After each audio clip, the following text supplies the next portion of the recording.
I think the challenges that brands face in engaging an audience on a platform like YouTube is first of all to make themselves relevant in such a huge and diverse set of content. Some of the creators on YouTube have managed from very humble beginnings to develop audiences in their millions, and they've done that by making incredible, genuine connections with them and then built their audiences granularly over a long period of time.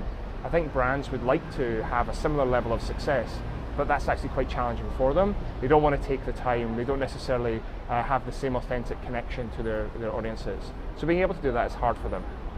I think we try and look at that in three ways for brands. One is use those incredibly successful creators as media and a way to connect with them through advertising.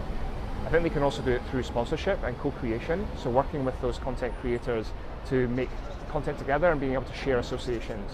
And finally, learn the lessons from those creators so you can actually act more like a publisher yourself rather than just an advertiser. The relationship between the audience and content creators on YouTube, I think, is a very personal one. It's a very intimate one. And what the best creators do is that they listen intently to what their audience is telling them. The audiences aren't stupid. They understand that there need to be opportunities for the creators to make money, to make this a sustainable opportunity. So through advertising and brand tie-ups, they know that that's something which is of value to the creator. However, they'll tell the creator if they think that they're overstepping the mark, and the best creator will respond to that, and they might do less brand work in the next few months that follow, or maybe spend more time choosing the right brands to work with so that the brands are adding value to their content, not just borrowing an association. So I think the first thing is understand the insights. We have a tremendous amount of data that can help you understand which audiences are watching which type of content. I think trying to play in fields that are already full of great content is a good place to start because you know the audience is there. I think the second thing to do is to be committed.